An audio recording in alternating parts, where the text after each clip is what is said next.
championship game against Alabama and has Clemson undefeated and near the top of the polls this season. After the Tigers' recent defeat of number 3 Louisville in the biggest game of the college football season so far, Clemson is once again a national contender. A lot of the credit is going to the Tigers head coach, Swinney. We wanted to know how he's done it, so we mounted our own scouting expedition to Clemson. 1, 2, 3, all right, let's go. When Clemson opened practice in August, it was often difficult to find head coach Swinney until he appeared running punt drills step for step among his players. Right there. Boom, right there, good. It was a rare sight for a major college football practice. Starts right here. The 46-year-old coach with a funny first name not only setting drills in motion, but keeping up with his young players for 3 hours in the 90-degree South Carolina heat. That's a single move. Hey, I'm running. Swinney ran his players through drills for footwork. Right there, okay? Blocking and tackling. Man to man right here, going that way. Leading up to something Clemson calls the pod drill, which isolates individual battles on the line of scrimmage. Am I making you nervous? That's 2 you dropped. You want me to put you back there at Jordan Hare? In front of 92,000 people. Give me that club hand, At practice, Swinney focused attention on his new recruits, like freshman wide receiver Cornell Powell. Your eyes got it, your feet got it, but your hands are all out of whack. Who turned down offers from Alabama, Ohio State, and Florida State to attend Clemson. All right, make sure you get under and your hands are where you can see the ball and your hands. Go ahead and take him in, make him turn. Swinney wasn't certain how much he would get out of his freshman class. You look like a robot, 14. And he isn't content, even with some of the best returning upperclassmen in the country. You know, Deshaun Watson was an All-American last year. All right, last year's touchdowns ain't winning this year. All right, this is a game of performance. It's not a game of potential. And if you're going to start on this team and you're not going to give the type of effort, then you ain't going to start at corner. So I got you. Okay? If you don't show up on this practice field, you get exposed. Swinney says last year's run to the national championship game makes this year's team different from any he's coached. You know, our guys expect to win. They do not hope to win. You know, there is an expectation with our team because they pay the price. And it all goes back to how we prepare. We have a very systematic way of preparation that we believe in. There are some extraordinarily high expectations for Clemson this year. How do you handle them with your players? Oh, I've told our guys for years we're good enough to compete at the highest level. It's about each and every individual being committed to being the best they can be, on and off the field. That's what all in means. 1, 2, 3, all in. While it might sound like a college football cliche, senior linebacker Ben Boulware told us Swinney separates himself from other coaches by emphasizing something easily forgotten in the big business of college football. Everyone thinks of college football as a business, and it definitely is. There's so much money that goes into college football. And if you just watch our locker room videos every single game, we're dancing, celebrating with our brothers, just having a great time. And I think that's what he means when he says the fun's in the winning. He don't want guys to get complacent because it's so hard to win at a high level in college football. Why is that so important to you that everybody have fun? Well, because we work too hard to be miserable. You know, this ain't life or death. I mean, give me a break. Nobody's going to outwork us. Nobody's going to be tougher than us. Nobody's going to be more driven than us. But we're going to enjoy doing it. And I think that the way to do that is you got to create a great environment. And then, oh, by the way, we're winning. Last year, Clemson rode an undefeated regular season to the national championship game against Alabama. The Tigers kept the Crimson Tide on its heels most of the night, but eventually lost a hard-fought game, 45-40. And we made some mistakes that was very disappointing. But man, you got to give Alabama credit. They found a way to win. It was a fabulous football game. It was a classic college football game, and you came up short. What did you say to your guys in the locker room after that game? I care more about how we play, how we prepare, how we think, how we handle our business than I do a result on the scoreboard. I said, you know what? Just like we celebrate the success, you know, we're gonna stay positive and learn from the failure. Talent wins games. Talent plus intelligence wins championships. Swinney's strength is attracting some of the nation's top prospects to Clemson. One of the first was C.J. Spiller.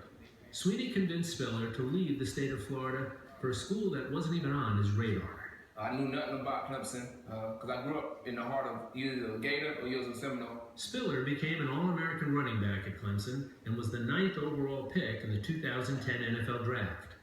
He told us that when Dabo Swinney's recruiting trips emphasized academics and family over football, he knew something was different. I mean, you're talking about, a guy that's recruiting his first 5-star guy, and we never really talked about playing. We always talked about academics.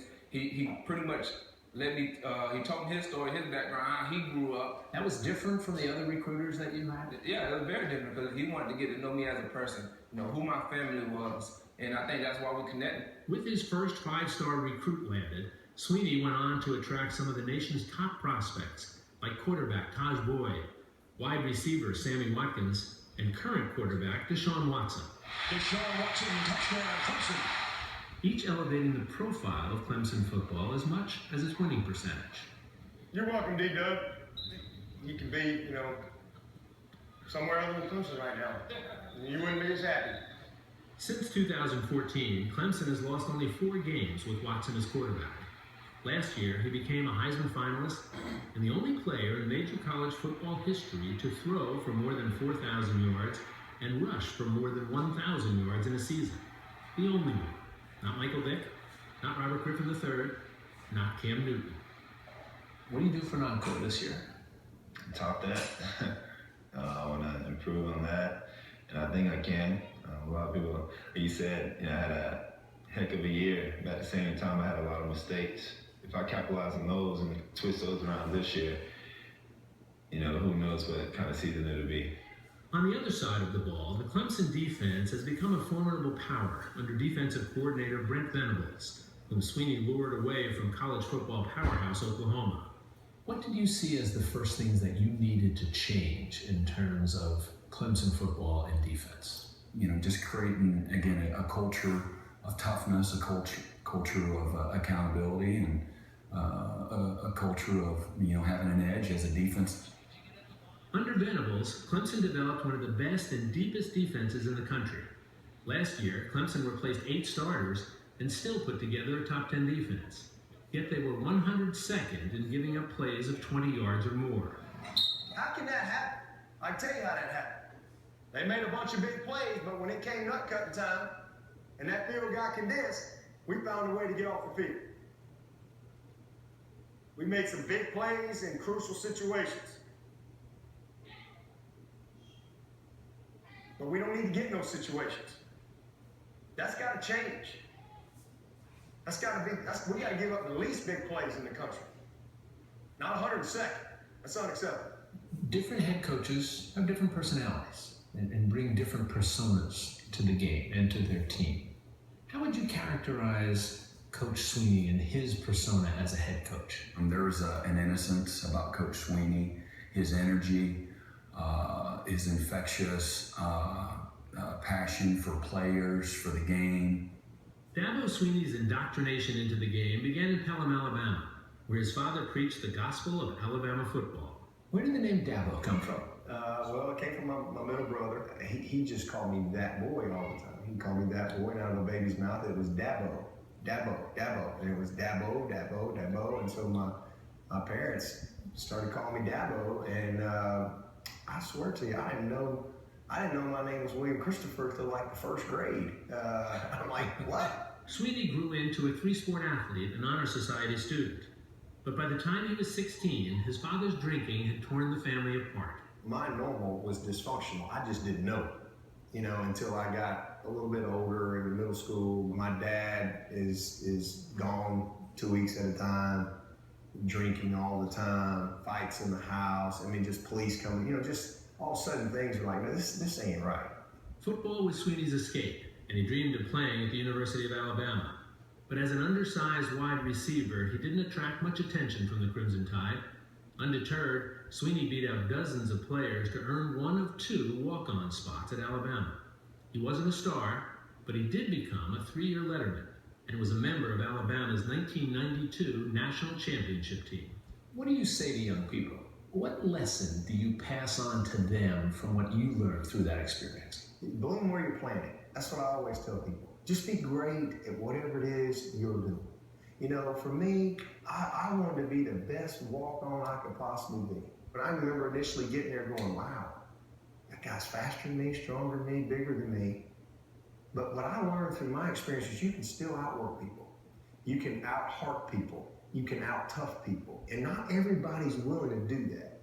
And there is no substitute for great work ethic and just a desire and a drive to be the best that you can be. That's what got Dabo Swinney to Clemson. That's what I'm talking about. And it's what he expects from his players. I'm not a big sympathy guy. You know, I have guys show up in my office and it's like, you know, but you don't understand, coach. You know, it's, you know, my dad's this, my mom's in jail, whatever. I'm like, no. My message to these guys is those are reasons for you not to do that. Those are reasons for you to show up earlier, to work harder, to stay later. This season, the Tigers are 5-0 and ranked third in the polls for the first weekend in October. With a recent critical win against this year's college football breakout star, Lamar Jackson, and the Louisville Cardinals, Clemson once again has its eyes on a national title. You said when you took this job, you didn't want to just be a coach of good teams. You wanted to create a program, a great program. Do you think you're there yet? Absolutely. There's no question. 7 years ago, it was, I'm selling hope. You know, it was this is what we hope to do. You know, now this is what we've done.